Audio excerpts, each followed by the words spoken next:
Hello everyone and welcome back. It's been a while since I posted, but today we're going to be doing a little less of a flip. It's still going to have flip in the title, but a lot of the parts we're using are in box because I got them at a really good deal. I'll show them to you in a minute, but I'm on a budget because for Christmas I decided to go back to my home state, but I made the mistake of doing it on Christmas Eve, and I had a connection flight I missed because of, I'm pretty sure there was just a big delay on Christmas Eve. I had to buy a secondary flight. That's just to keep long story short. I pretty much have $200 left, but I used that $200 to pick up some pretty good deals. So first was $25. Well, I got two of them. Next, $25 each again.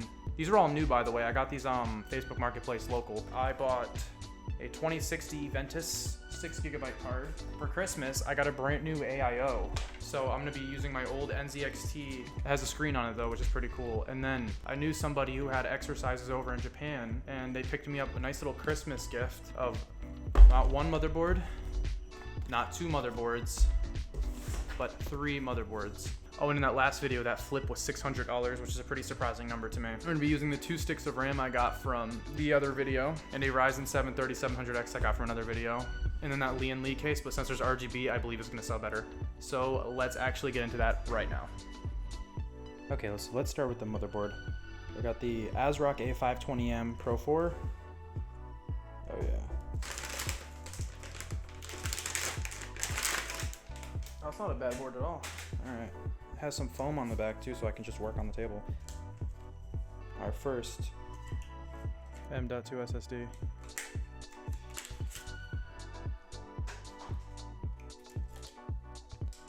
All right. So it's a Team Group M.2 500 gigabytes. Take the sticker off.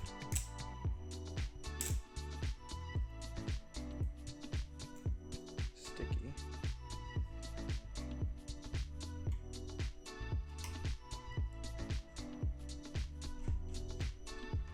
CPU I'm going to be using, Ryzen 7 3700X. This one I also got new but used it as a tester. So this whole build is pretty much just new parts. Alright, so now we have our RAM. I already showed this one in the previous video. So we're going to put them into slots A2 and B2. Now we have to prep the CPU for the AIO. So let's do that real quick.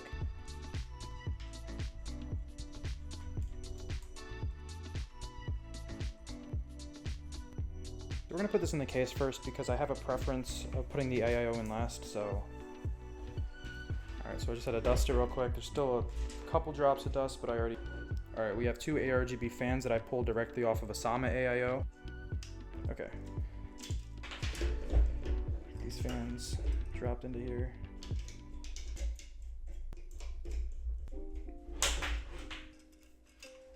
Alright, so here's the case. Oh. Here's the case. This is that Lee case that no one wanted.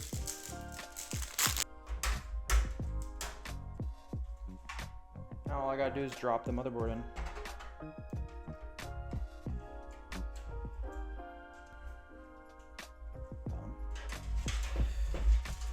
That was a fight to put on.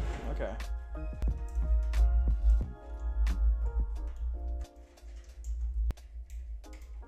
Let's get some thermal paste onto the CPU socket. As usual, the Noctua thermal paste.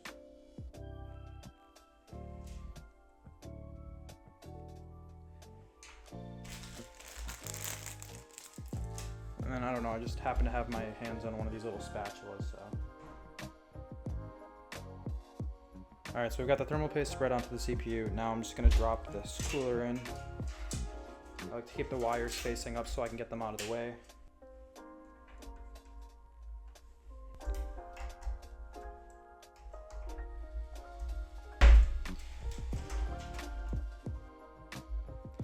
Okay, so with these fans installed and that, it looks way better than the build that I tried to do in this case originally.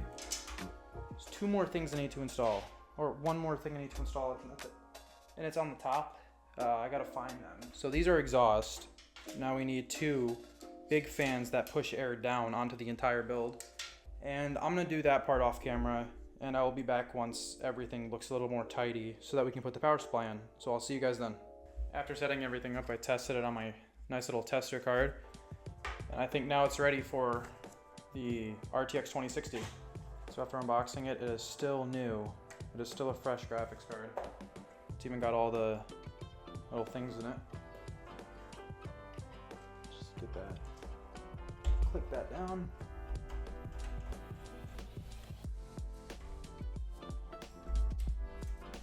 Cool, now all we really have left to do is see if this graphics card works. Alright, so I'm just gonna get this plugged in, press the power button, get everything else rigged up, see what happens. Coming back in for voiceover, I missed like all of the clips of me downloading Windows 11 and trying out Fortnite. But long story short, it was running at 180 FPS medium settings and then like 150 high settings, but I'm just gonna have to keep it short because of that. My apologies. Alright, let's see. Alright, cool. Let me plug in a keyboard and see what happens. I feel like this PC case was actually a curse in disguise because literally after posting this video, the computer sat on Marketplace for like 27 days. In here I'm just checking the BIOS. The RAM speed's 2400. I needed to change up to 3600, which I did. You already see the processor, I explained that earlier. But yeah, this computer sold for $375 plus someone's older computer that I can pretty much sell for like, I don't know, 200. It's a old gaming PC. It was a piece of work, but you'll see more about that in the next video. I'll probably update you at the end. I recorded this voiceover before the video ended. I don't know. And then one last thing to add is I feel like my videos are pretty boring. So if there's any other parts of the process you guys would like to see or anything else I can add to make my videos more interesting, your advice would be greatly appreciated. That's really all I have to say for this. See you guys. Alright, so after sitting on Facebook Marketplace for about a month, we have finally sold the computer for a total of $375. The other money is currently in my Zelle, but it costed $281.25 to build a computer. We made him a $93.75 profit, and he also traded us this old fixer-upper PC right here. So in the next video, we're going to be fixing this up and listing this, as well as building a secondary computer, both in the same video. So this one's going to be a flip. The other one's not so much going to be a flip, but I think it should turn out pretty well. It is unfortunate that it sat for so long, and it's not that big of a loss. It's still $93, but I still find it just a little bit unfortunate. So I'm going to get this published because I haven't posted in a very long time. So I'll see you guys then. Peace out.